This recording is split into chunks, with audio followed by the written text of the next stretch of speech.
मंगलाचरण। ओम नमः सिद्धेभ्या जय श्री ओम नमः सिद्धेभ्या जय श्री ओम नमः सिद्धेभ्या।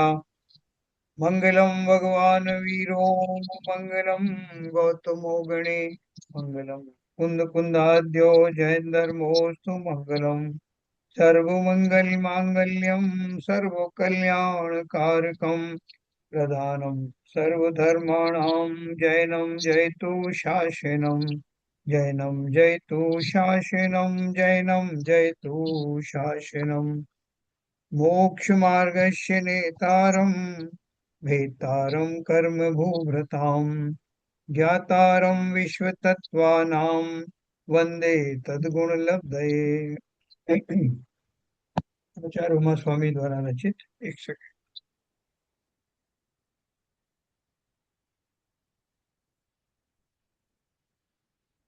तत्वार सूत्र नाम का ग्रंथ हमारे सामने है।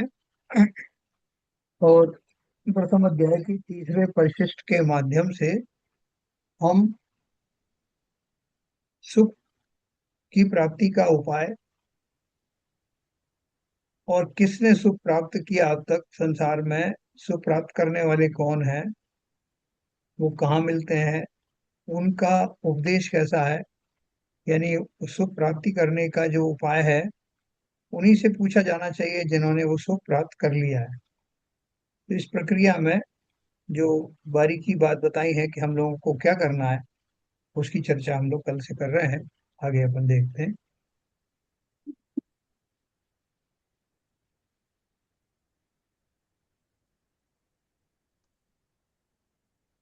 देखिए, ये हमने पढ़ा था।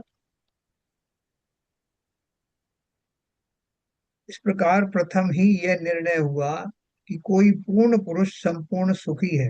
कल अपन बात कर रहे थे कि इस क्या संसार में कोई सुखी है, पहले अपन उसकी तलाश करते हैं कि हमें तो सारा जग ढूंढने पर कोई सुखी दिखाई नहीं दिया, लेकिन फिर भी जीवों ने अभी भी सुख प्राप्ति होने करने के लिए संसार की समस्त वस्तुओं का बार बार परीक्षण करके देखा कि क्या इनमें से कोई ऐसी वस्तु है, कोई ऐसी स्थिति है जिससे सुख की प्राप्ति की जा सके। तो जब ऐसा उन्हें नहीं दिखाई दिया, उन्हें एक बात ज्ञात हुई कि संसार में बहुत सारे जीव ऐसे हैं जो जिन्होंने सुख को प्राप्त कर लिया है। उस संसारी अवस्था से पार होकर के भले ही अभी इसी क्षेत्र में रह रहे हों, लेकिन वो सुखी हो गए हों, जैसे अनंत आदि हैं, पंच परमेष्ठी हैं। तो ये जान करके शिष्यों को ये जानने की जिज्ञासा हुई कि उन्होंने वो सुख शांति का मार्ग कहाँ से खोजा और क्या वास्तव में वे सुखी हैं। तो इसलिए उन्होंने लिखा, इस प्रकार प्रथम ही निर्णय यह हुआ कि कोई पूर्ण पुरुष संपूर्ण सुखी है और संपूर्ण ज्ञाता है। वही पुरुष पूर्ण सुख का पूर्ण सत्य मार्ग कह सकता है। ऑब्वियसली, जैसे अपन उससे पूछे, उसने वो चीज देखी है या खाई है, उससे पूछते हैं कि उसका क्या एक्सपीरियंस है। तो ये बोल रहे हैं कि जो जिसने उस सुख को भोगा है, उसके मुंह से सुनते हैं ना, पूर्ण सुख का पूर्ण सत्य मार्ग वही कह सकता है। स्वयं उसे समझकर अपना पूर्ण सुख प्रकट कर सकता है। और स्वयं जब समझता है तब सच्चे देव गुरु शास्त्र ही निमित्त रूप होते हैं, है ना। क्या बोल रहे हैं कि जब मुझे समझ में आता है तो मैं आंख उठा करके देखता हूँ कि जिस समय मेरे समझ में आया उस समय मेरे आसपास देव शास्त्र गुरु थे। यानी उनका निमित्त मुझे प्रत्यक्ष में या परोक्ष में अवश्य ही मिलता है। तब उस सच्चे देव गुरु शास्त्री निमित्त रूप होते हैं, जिसे स्त्री पुत्र पैसा इत्यादि की अर्थात संसार के निमित्तों की ओर की तीव्र रुचि होगी, उसे धर्म के निमित्त भूत देव शास्त्र गुरु के प्रति रुचि ही नहीं होगी। है ना। देखो, एक ये मापदंड है। क्या मापदंड है? जिसे संसार के निमित्तों की ओर की तीव्र रुचि होगी। संसार के निमित्त कौन से? ये मेरा शरीर सबसे बड़ा निमित्त, और उससे जुड़े हुए नाते रिश्तेदार, धन संपत्ति, स्त्री पुत्र व मकान आदि, ये सब जो है वो, मुझे उनमें अगर रुचि आ रही है तो डेफिनेटली मुझे देव शास्त्र गुरु की रुचि नहीं है। आप बोलोगे नहीं, ऐसा नहीं, हम तो दोनों में रुचि लेते हैं। देवशास्त्र गुरु में भी लेते हैं और उसमें भी लेते हैं। लेकिन वास्तव में रुचि का अर्थ क्या है? हम जो देवशास्त्र गुरु की जो रुचि लेते हैं वो तो हम डर के मारे या लोभवश लेते हैं। इनसे कुछ मुझे भौतिक साधनों की प्राप्ति हो जाएगी, कालांतर में मोक्ष भी मिल जाएगा, जिसकी मैंने भले ही अभी अप्लाई अभिलाषा नहीं की है, लेकिन बाई एंड लार्ज तो मुझे इंद्रिय सुखों की प्राप्ति होगी। ऐसा विशेष मेरा अभिप्राय बना रहता है। तो बोल रहे हैं जिसे स्त्री पुत्र पैसा इत्यादि की अर्थात संसार के निमित्तों की ओर की तीव्र रुचि होगी, उसे धर्म के निमित्त भूत देव शास्त्र गुरु के प्रति रुचि नहीं होगी। अर्थात उसे श्रुत ज्ञान का अवलंबन नहीं रहेगा, और श्रुत ज्ञान के अवलंबन के बिना आत्मा का निर्णय होगा ही नहीं। क्योंकि आत्मा के निर्णय में सत निमित्त ही होते हैं। गुरु कुशास्त्र कुदेव इत्यादि कोई भी आत्मा के निर्णय में निमित्त रूप हो नहीं सकते। जो कुदेवादी को मानता है उसे आत्म निर्णय हो ही नहीं सकता। ये तो अपन समझ चुके हैं अच्छे से, है ना। जिज्ञासु की यह मान्यता तो हो ही नहीं सकती कि दूसरे की सेवा करेंगे तो धर्म होगा। किंतु ये यथार्थ धर्म कैसे होता है, इसके लिए पहले पूर्ण ज्ञानी भगवान और उनके कथित शास्त्रों के अवलंबन से ज्ञान स्वभाव आत्मा का निर्णय करने के लिए उद्यमी होगा। अनंत भाव में जीव ने धर्म के नाम पर मोह किया, किंतु धर्म की कला को समझा ही नहीं है। यदि धर्म की एक कला ही सीख ले तो उसका मोक्ष हुए बिना ना रहे। देखो ये ऊपर बात कही उन्होंने, जिज्ञासु की ये मान्यता है तो हो ही नहीं सकती कि दूसरे की सेवा करेंगे तो धर्म हो। देखो अपन को अपन भी व्यवहार से ये बात कहते हैं कि साहब मैं तो, मुनि लोग आते हैं, मुनियों की सेवा करता हूँ, त्यागी वृत्तियों की सेवा शुश्रूषा करता हूँ, मंदिर की सेवा करता हूँ। तो कहना बहुत बढ़िया बात है। जिस अपेक्षा से ये कही जाती बात, उस अपेक्षा से ये बिल्कुल सत्य भी है। लेकिन मैं उसी उसी को पूर्ण रूप से सत्य मानने लग जाता हूँ। यह संकट खड़ा होता है कि ये जो चीजें हैं व्यवहार से कही जाती हैं कि दूसरे की सेवा कर रहे हो, दूसरे में भले ही वो देवशास्त्र गुरु ही क्यों ना हो, मंदिर ही क्यों ना हो, लेकिन उनकी सेवा करने की जो बात है उसके पीछे तो व्यवहार से क्यों कहा जाता है?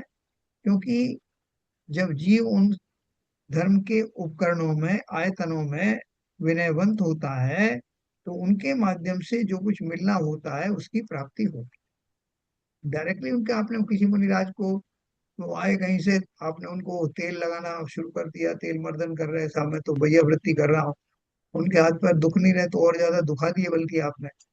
तो ये सब जो है जो व्यवस्थाएं दी है उनका अपना कारण है। लेकिन ये कहना कि डायरेक्टली उन सेवाओं से तुम्हें मोक्ष हो जाएगा, ऐसा तीन काल में भी संभव नहीं। उनकी जो है कुछ व्यवहारिक आवश्यकताएं हैं। उन्हें आज थके हुए आए हैं, कोई बीमार आदि है, उनकी सेवा शुश्रूषा करना है, वो सब चीजें अपनी जगह पर ठीक है। वो सब सारी क्रियाएं पुण्यादि को तो दिला सकती हैं, लेकिन शुद्ध भाव और आत्मिक चिंतन जिस भावों से होता है वो अलग ही है। ये बहुत अच्छे से समझ, इसमें उनकी सेवाएं करने के लिए मंदिर व्यवस्था देखने उनका मना नहीं किया जाए, लेकिन उनसे मोक्ष मान लेना ये एक भ्रम है।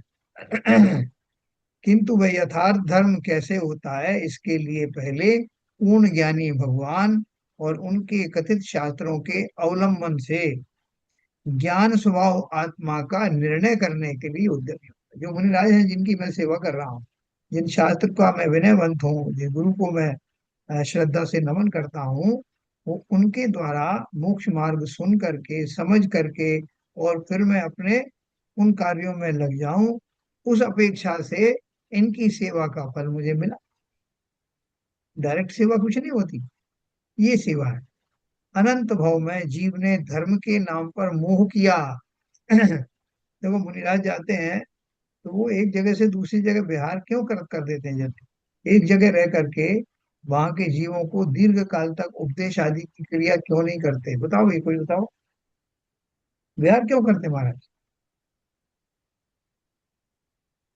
तो जो आपने बताया अभी वही मोह के कारण थोड़ा सा लगाव हो ही जाता है, साथ में जब प्रवचन देते हैं सब कुछ करते हैं तो अटैचमेंट अपने आप आ जाता है, किसी के साथ लंबे समय रहें हाँ, तो बिल्कुल सही अटैचमेंट बात। बढ़ जाता है उसके साथ। फिर उसके क्रिया में जब इम्प्रूवमेंट नहीं आता है, थोड़ा सा अफसोस होता है चीज को कि कैसे सुधारूं इसको मैं।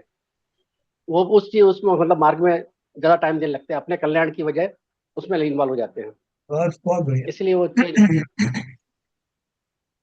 तो इसलिए उन्होंने क्या कहा, और बहुत सारे किसी को मंदिर से लगाव है कि साहब मुझे इसी मंदिर में दर्शन करना है, ये प्रतिमा मैंने स्थापित की है, इसलिए मेरे को विशेष उसमें आनंद आता है।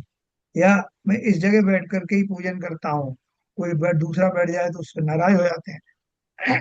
मतलब हमने छोटी छोटी चीजों में भी मोह के कारणों को ढूंढ लिया है ना। अनंत भव में जीव ने धर्म के नाम पर मोह किया, किंतु धर्म की कला को समझा ही नहीं है। यदि धर्म की एक कला ही सीख ले तो उसका मोक्ष हुए बिना नहीं रहे। जिज्ञासु जीव पहले कुदेवादिक का और सुदेवादिक का निर्णय करके कुदेवादिक को छोड़ता है, और फिर उसे सच्चे देव गुरु की ऐसी लगन लग जाती है कि उसका एकमात्र यही लक्ष्य हो जाता है कि सत्पुरुष क्या कहते हैं उसे समझा जाए, अर्थात वह अशुभ से तो अलग हो ही जाता है।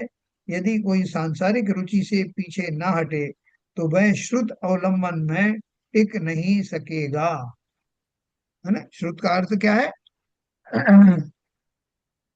जिनेन्द्र देव की वाणी। जिनेन्द्र देव की वाणी अर्थात शास्त्र आदि है, स्वाध्याय आदि है, अन्य क्रियाएं जो आत्मा संबंधी है, उन सब के बारे में जो चिंतन है, पठन पाठन चिंतन आदि है, उस सब में जीव तभी टिक सकता है जब उसको सांसारिक रुचियों से मोह भंग हो गया हो। नहीं तो फिर आप क्या करोगे, ये फॉर्मेलिटिकली करोगे। जैसा मैंने नियम दिया था ना कि मैं 2 घंटे पूजन करूंगा और 10 मिनट जो है वो स्वाध्याय करूंगा, इसलिए मैं स्वाध्याय कर रहा हूँ। बोले कौन से ग्रंथ की कर रहा है स्वाध्याय? बोले कोई भी ग्रंथ सामने जो आ जाता है उसकी पढ़ लेता हूँ 4 6 लाइन। बाकी के संसारी सुखों में तो मेरे पूरा पूरा पकड़ है कि साहब आप लंच में क्या लेना चाहते हैं, तो डिनर में आप क्या खाएंगे, कौन कौन सी वस्तु आपको प्रिय लगती है, तो पूरी लिस्ट बना दो। लेकिन स्वाध्याय के नाम पर मैंने कौन कौन से ग्रंथ पढ़े, उनमें क्या विषय वस्तु थी, उन विषय वस्तु से मैं कितना लाभान्वित हुआ, मैं अपनी उनमें अपना समय और ज्यादा कैसे बढ़ाऊं, ये सब बातों के लिए तभी आपको प्रेरणा मिलेगी जब आपकी रुचि उस ओर हो। है ना, कहते हैं ना, वीर रुचि अनुसार ढलता है। तो धर्म कहाँ है और वो कैसे होता? बहुत से जिज्ञासुओं को यही प्रश्न होता है कि धर्म के लिए पहले क्या करना चाहिए। क्या पर्वत पर चढ़ जाना चाहिए, या सेवा पूजा ध्यान करते रहना चाहिए, या गुरु की भक्ति करके उनकी कृपा प्राप्त करना चाहिए, अथवा दान देना चाहिए?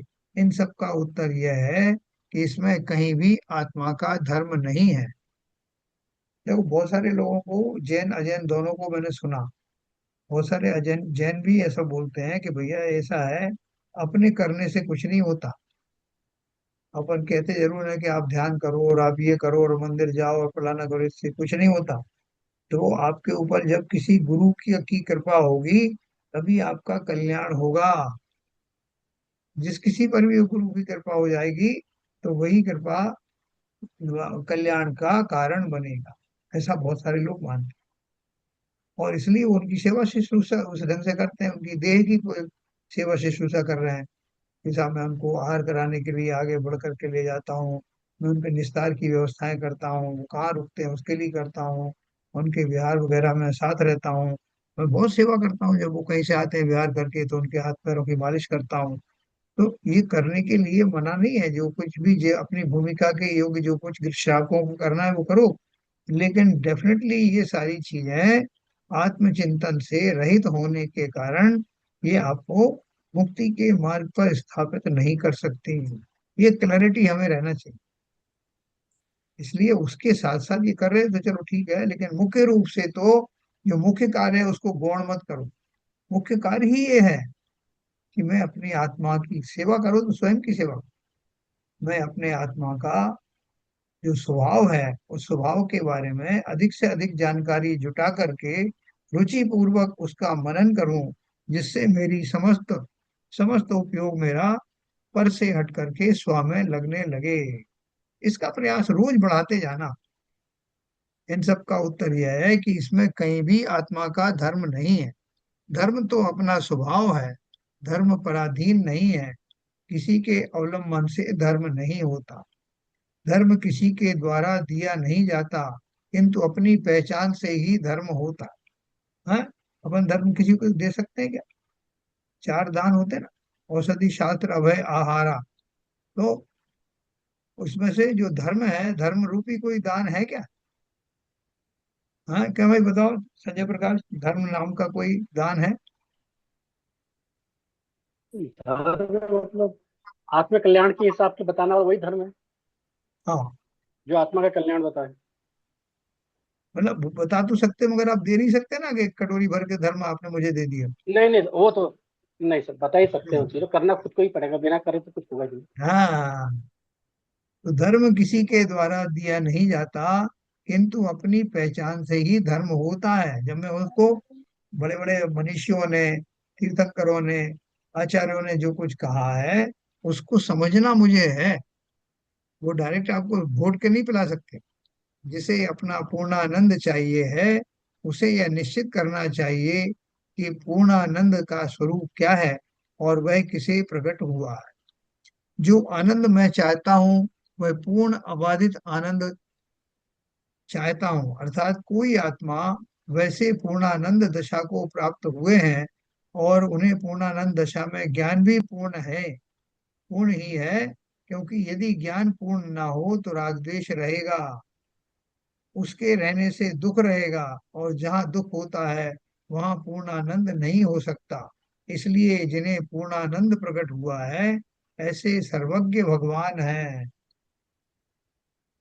उनका, और वे क्या कहते हैं इसका जिज्ञासु को निर्णय करना चाहिए। इसीलिए कहा है कि पहले श्रुत ज्ञान के अवलंबन से आत्मा का पूर्ण रूप का निर्णय करना चाहिए। इसमें उपादान निमित्त की संधि विद्यमान है। तो क्या करना चाहिए पहले? ये बोल रहे हैं कि ज्ञान पूरा आपको मालूम होना चाहिए ज्ञान के द्वारा। यदि ज्ञान पूर्ण ना हो तो राग द्वेष रहेगा। जो हमारे श्रेणी आरोहण करते हैं मुनिराज, तो श्रेणी आरोहण में मुनियों का जो पद शुरू ही सातवें छठवें गुण स्थान से होता, लेकिन फिर भी एक अपेक्षा से तो वो जो है वो अप्रमत्त गुण स्थान है सातवां वाला। छठवां जो प्रमत्त गुण स्थान है, एक अपेक्षा से तो अभी उनके राग द्वेष आदि बाकी हैं। है ना, अपन ने सीक्वेंस पढ़ा था ना। 10वें गुण स्थान में लोग, जो सूक्ष्म लोक कषाय है वह भी चली जाती है। 12वें गुण स्थान में दर्शनावर्णी, ज्ञानावर्णी आदि ये सब चले जाते हैं, अंतराय आदि। और फिर 12वें गुण स्थान के अंत में जीव यथा ख्याल चरित्र का धारी क्षीण कषाय वाला हो जाता है, क्षीण मुख वाला हो जाता है। और 13वां गुण स्थान वीतरागी का कहलाता है। तो यहाँ बोल रहे हैं, यदि ज्ञान पूर्ण ना हो तो राग द्वेष रहेगा, उसके रहने से दुख रहेगा, और जहाँ दुख होता है वहां पूर्णानंद नहीं हो सकता। अपन को जो छोटी छोटी चीजों में दुख होता रहता है। अभी अपन जैसे जाप देने बैठे, तो जाप दे रहे हैं, हमको ध्यान आया कि आज सवेरे जो है बहू ने बड़ा कठोर शब्द बात कही थी, या बेटे ने इस तरह की बात करी थी। वो दे रह रहे करके आपके बैठे मंदिर में है, जाप चल रही है, लेकिन बार बार वो सब चिंतन में आ रहा। तो वो चिंतन में आने से आपका जो है आनंद के वो क्षण एक सेकंड भी आनंद देते नहीं। वहां आपको रह रह करके उदासीनता, शोक, दुख आदि की प्रतीति होती है। क्यों क्यों होती है? क्योंकि आपने अपने आप को ज्ञान के लेवल पर उतना निखारा नहीं, मोह के लेवल पर ऐसा वैराग्य अपने अंदर में प्रकट किया नहीं कि संसार में कोई किसी का नहीं। सब लोग अपनी अपनी व्यवस्था के लिए जो उसमें अच्छा लगता है वो करते हैं और कहते हैं। हमें इसके लिए तैयार रहना पड़ेगा। जिन्होंने इसकी तैयारी कर ली है, वो फिर निष्कंटक होकर, निर्द्वंद होकर के, उन्हें जाप में बिठा लो, धार्मिक अनुष्ठान में बिठा लो, कहीं बिठा लो, उनको ये सब बातें जो कुछ घटती हैं उन क्षणों में याद ही नहीं आई। तो इसलिए ज्ञान पूर्ण ना हो तो राग द्वेष रहेगा, उसके रहने से दुख रहेगा, और जहाँ दुख होता है वहां पूर्णानंद नहीं हो सकता। इसलिए जिन्हें पूर्णानंद प्रकट हुआ है, ऐसे सर्वज्ञ भगवान है उनका, और वे क्या कहते हैं इसका जिज्ञासु को निर्णय करना चाहिए। इसीलिए कहा है कि पहले शुद्ध ज्ञान के अवलंबन से आत्मा का पूर्ण रूप का निर्णय करना चाहिए। इसमें उपादान निमित्त की संधि विद्यमान है। ज्ञानी कौन है, सत बात कौन कहता है, यह सब निश्चय करने के लिए निवृत्ति लेनी चाहिए। यदि स्त्री कुटुंब लक्ष्मी का प्रेम और संसार की रुचि में कमी ना आए तो वह सत समागम के लिए निवृत्ति नहीं ले सकेगा। जहाँ शुद्ध का अवलंबन लेने को कहा है, वहीं तीव्र अशुभ भाव का त्याग आ गया, और सच्चे निमित्तों की पहचान करना भी आ गया। तो क्या बोल रहे हैं, जब हम किसी को एक बात कहते हैं तो उसमें सब कुछ आ जाता है, सारे कुछ उसके अंदर में घटित होता है ना। जैसे मान लो किसी को आपने कहा कि आप तो आपके लिए खाली इतना ही उपदेश है कि आप रात्रि का भोजन छोड़ दीजिए। तो रात्रि का भोजन छोड़ देने से इतनी सी एक बात कही, और आप बोल रहे हैं कि इसमें पूरा धर्म आ गया। इसमें पूरा धर्म घटित कर सकता है कोई क्या? रात्रि भोजन का त्याग कर दीजिए, इस छोटी सी बात में संपूर्ण दर्शन, जैन दर्शन आ गया क्या? कोई बताइए। सर इसमें शुरुआत हो सकती है, संपूर्ण तो जब जीव के बारे में बताना सब चीजें, कि जीव के आप प्रति उसमें दया फिर रात कुछ, में, हाँ, करेक्ट, हाँ बोलिए बोलिए। जीव के बारे में जैसे रात्रि भोजन में जीव हत्या हुई, ज्यादा और बढ़ती सब चीज होती है ना। कुछ पानी पीना भी मतलब मांस खाने के बराबर खा, कुछ भी खाना ऐसा बताया जाता है। उसको छोड़ना मतलब जीव के प्रति और डिटेल में समझ में आएगा तो आत्मा का स्वरूप से कुछ समझ में उससे लिंक हो सकता है, लेकिन हाँ, पूरा समझना मुश्किल है। देखो कोई कोशिश करके बताओ मेरे को कि ये सेंटेंस है कि रात्रि भोजन त्याग करने योग्य है, और फिर इस शब्द का पूरा एनालिसिस करके पूरा दर्शन खड़ा कर दो। विपुल, विपुल जी हैं? हाँ। हाँ जी सर। हाँ, हाँ करो सर। इसको। सर एक तो इसमें चाहे वो छोटा ही स्वरूप क्यों ना हो, लेकिन उसमें पूरा दर्शन इस तरह से आ जाता है कि जब हम कोई भी नियम लेते हैं तो उसमें त्याग, तप, अहिंसा, ये सब आ ही जाते हैं। तो जैसे कि रात्रि भोजन त्याग, तो त्याग आ गया। और जब आप उसको दृढ़ता से निभाते हैं तो उसमें कहीं ना कहीं तप भी आ गया। कभी कभी आप शायद ना कर पाए शाम को भोजन, तो आप भूखे भी रहेंगे और आप तो भी आपको क्षुधा रोग नहीं होगा, तो तब भी आ गया। और रात्रि भोजन का त्याग किया तो हिंसा तो आप नहीं करेंगे, ये अपने आप से आ गया। तो और ये सब मैं क्यों कर रहा हूँ, क्योंकि मैं जीव हूँ और मुझे पर पदार्थों से अलग रहना है। और इसका अगर चिंतन सोच समझ के करेंगे कि मैं क्यों छोड़ रहा हूँ रात्रि भोजन, तो वो भी आ गया, तो पर और स्व का भेद भी आ जाएगा। तो एक छोटी सी बात से और एक छोटे से नियम से काफी हद तक पूरे दर्शन की गहराई को समझा और अपनाया जा सकता है। सर मैं ऐड करना हाँ, चाहूंगा। हाँ, बोलिए। जब रात्रि भोजन के त्याग का संकल्प लिया हम्म, तो सबसे पहले आपका श्रद्धा जागृत होगा। श्रद्धा बढ़ेगी तो आपका दर्शन मोहनी क्रम से निवृत्ति मिलेगी। बाकी जो विपुल जी ने बताया एक एक करके, वो बातें तो बिल्कुल सही सही रूप में बताई हैं। बहुत अच्छा एनालिसिस किया है। तो जब आपका संकल्प होगा तो आपको देवसात गुरु के प्रति श्रद्धा होगी, और आपके दिन धर्म के प्रति श्रद्धा बढ़ेगी। जब श्रद्धा होगा तो उसमें वो भी एक जिन धर्म को पूर्णता के लिए रास्ते पर जाएगा। हम्म, बहुत बढ़िया। अच्छा, आज थोड़ा सा अपन जल्दी खत्म करेंगे, एक मीटिंग है। अभी 10 मिनट में आपको और बताता हूँ। देखो, इस टॉपिक को मैं आपको एक अलग एंगल से बताता हूँ कि जैसे कि किसी ने कहा कि रात्रि भोजन का त्याग अवश्य करना चाहिए, फिर वो आगे बताता है क्यों कर देना चाहिए। क्योंकि रात्रि में अनंत जीव राशि जो है वो का उत्पन्न होना होता है, और इतने उसमें इतने सूक्ष्म भी होते हैं जो आंखों से दिखाई नहीं देते। और वो एक इंद्रिय आदि जीव होते हैं, उसमें त्रस जीव भी होते हैं। तो फिर पूछा जाएगा त्रस किसे कहते हैं, एक इंद्रिय जीव कौन होते हैं।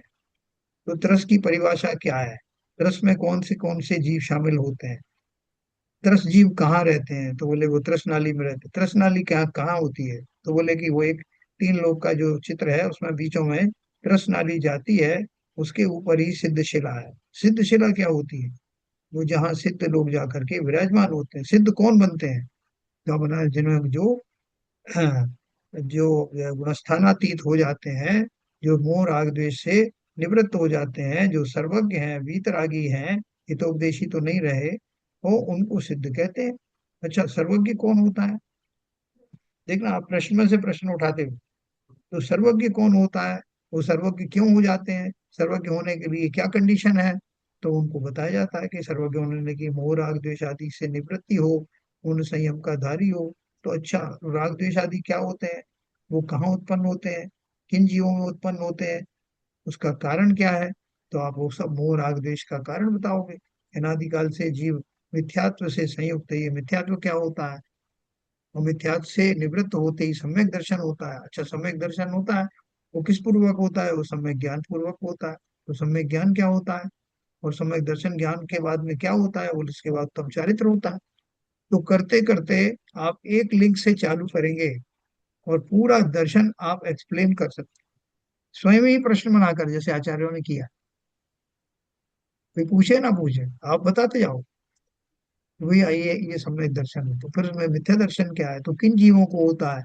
आपने भी मोह राग देश की बात किया, तो मोह कहाँ से होता है, किन जीवों को होता है, संसार किसे कहते हैं, संसार का स्वरूप क्या है, गुण पर्याय क्या होते हैं।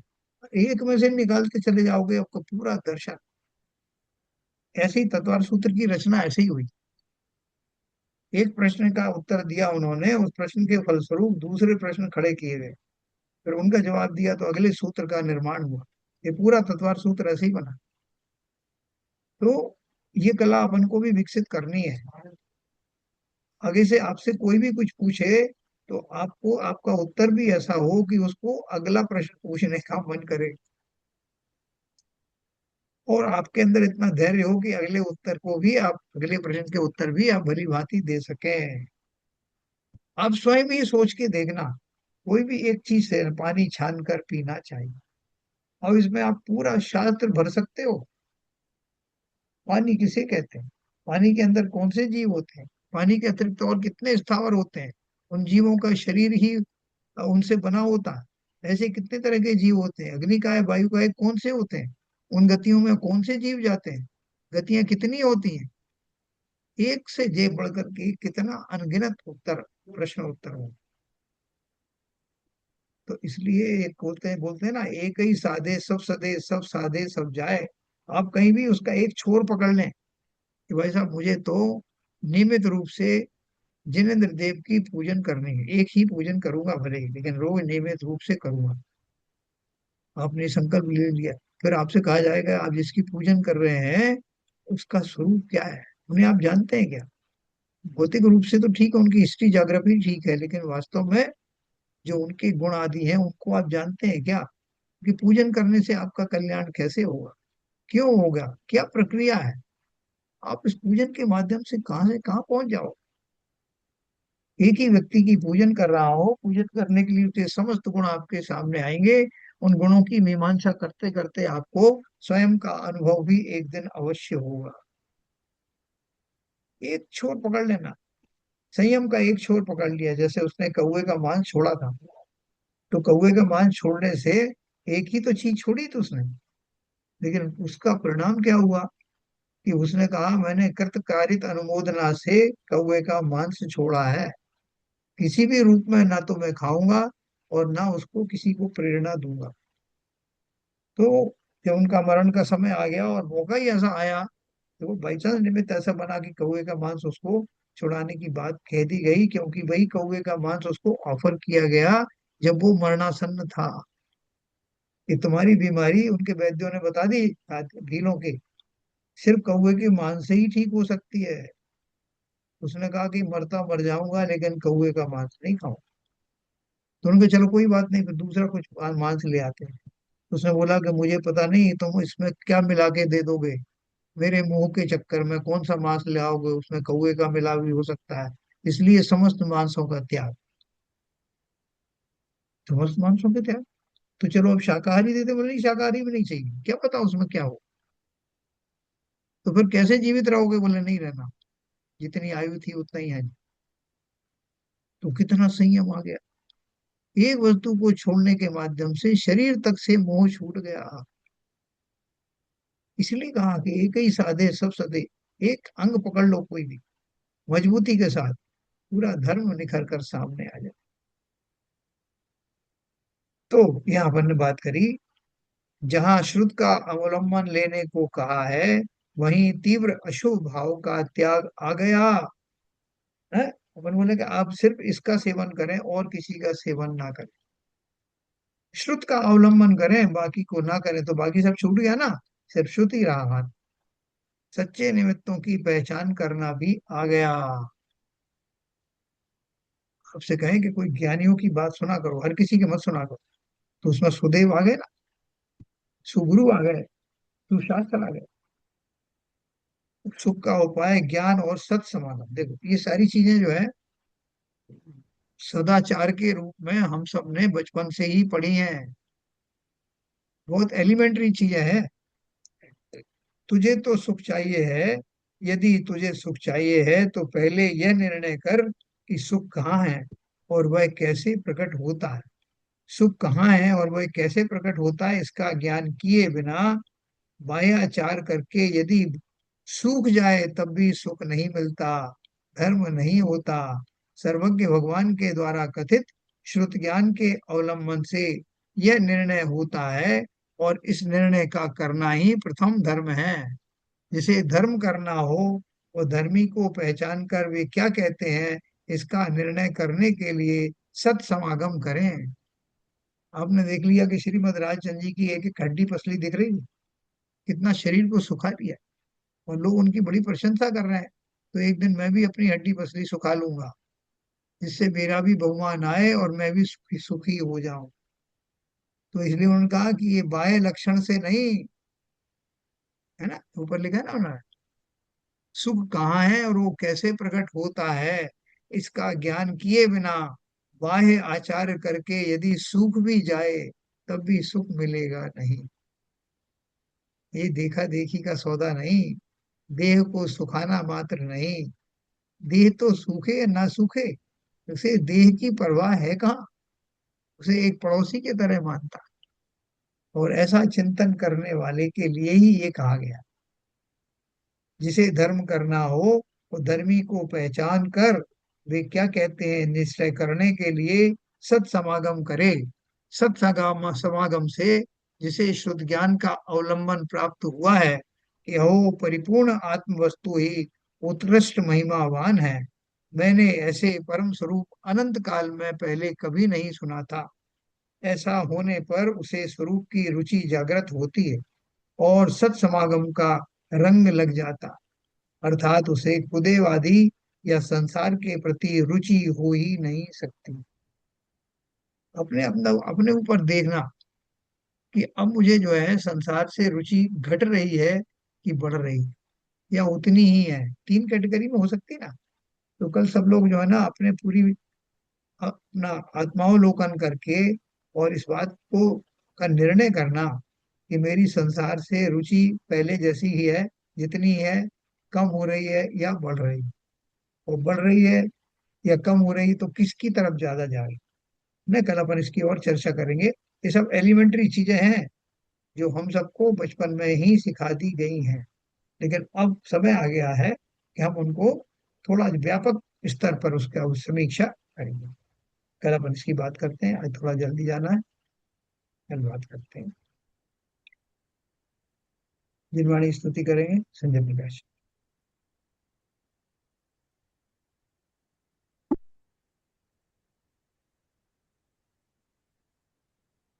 विख्यात में नाश देखो ज्ञान के प्रकाश देखो, आपा परिभास बेको भानु सी बखानी है, चंद्र वे जान बेको बंद विधि भान बेको, स्वपर पिछान बेको परम प्रमाणी है, अनुभवताए बेको जीव के जताए बेको, कहूँ न सताए बेको भवे उरे आनी है, जहाँ तहाँ तार बेको पार के उतार बेको, सुख विस्तार बेको यही जिन वाणी है, हे जिन वाणी भारती तो हे जपू दिन रैन, जो तेरी शरणा गए सो पावे सुख चैन, जा वाणी के ज्ञान ते सूझे लोकालो, सो वाणी मस्तक नमो सदा दे थेंडो, सदा दे थेंडो।